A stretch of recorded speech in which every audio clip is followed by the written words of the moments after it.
20 years, gut health has been at the centre of modern scientific research.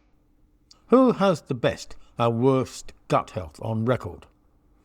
You would expect that modern man, with all his scientific equipment, like mass spectrometers and DNA and microbe testing equipment, would have the healthiest gut.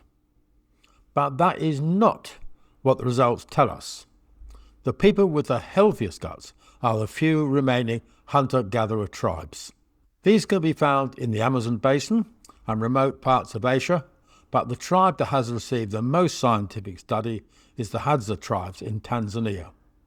Quite what they think about these white men coming with all their fancy equipment to examine their turds, whether it's puzzlement or amusement, is unknown. But the experimental results are clear. They have incredibly healthy guts, far healthier than modern man, and they are free of the modern epidemic of chronic diseases that plague modern societies. How can we make sense of this startling result? An interesting fact is that their gut microbe changes throughout the season, depending upon what foods are in season. This confirms the obvious, that our gut biome depends on the food we eat.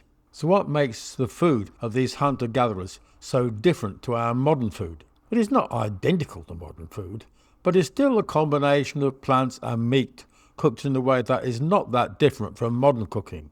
Nothing that stands out and says this is the key to a healthy gut.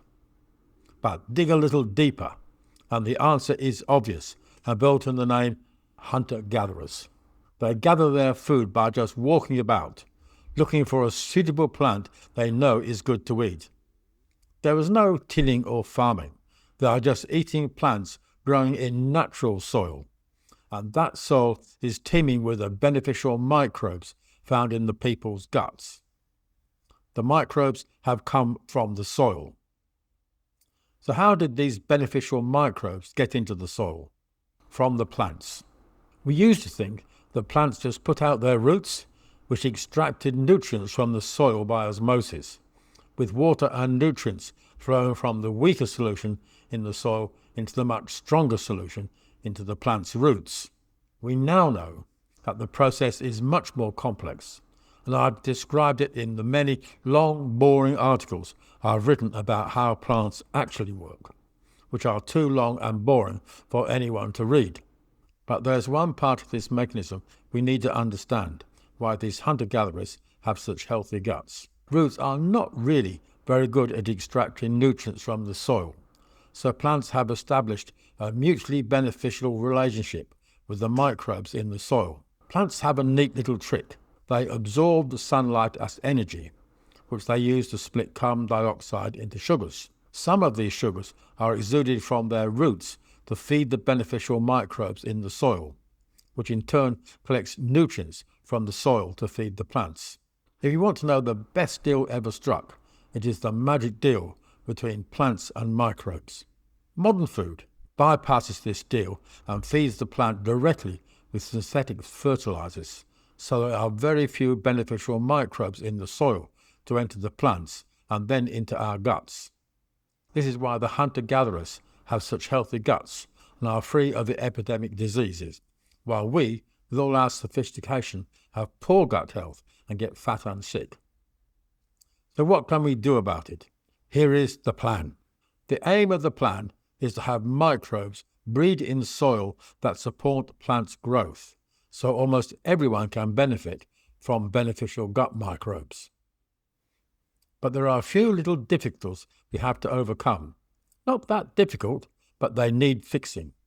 We need to grow plants to feed the microbes, but each plant species exudes its own specific sugars, so we need to learn which species we need to grow. Microbes have a very short life, but they breed like crazy. You may seem to have the same microbes, but they are the daughters and granddaughters of yesterday's microbes. We call this dynamic equilibrium, and it means we must create conditions that allow them to breed continuously. Next is a nasty one. We want the beneficial microbes, so we have to create the right conditions for them to not just breed, but outbreed any harmful microbes that may make us sick or even kill us. Now comes logistics. A healthy gut has thousands of different species. We can grow one or two, or even a few species under laboratory conditions, but we need to breed thousands of species at an affordable price. Last, but certainly not least, the beneficial microbes are kept alive by the living plant. But once the plant is harvested, it needs to be eaten shortly after. Pick and eat. This cannot be achieved with our modern extended system of food distribution. So while we work out alternatives, people have to grow their own food plants at home. Sounds a bit of a hassle, but the good news is we have solved virtually all of these problems with Biomin, which is living soil teeming with beneficial microbes. On paper, it sounds great.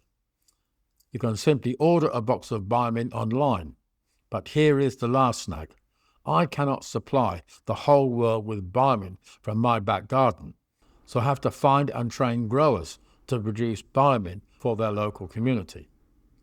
As you can imagine, it is not a trivial operation to set up a system to produce Biomin. So the grower needs to know that within the local community there are enough people who understand the importance of a natural gut health and will buy Biomin, so they have a viable business. This is a problem I cannot solve, but you can. Go to my website, Gbiota.com, and register your interest, indicating the general area you live in. Once we have a community of gut enthusiasts, we can start looking for a local grower.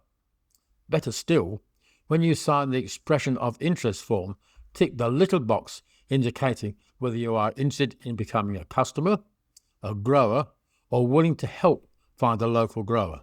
When we have licensed growers, you'll be able to buy Biomin directly from your local grower on our website. If there's anything not clear, you can email me from the Contact Us form on gbiota.com.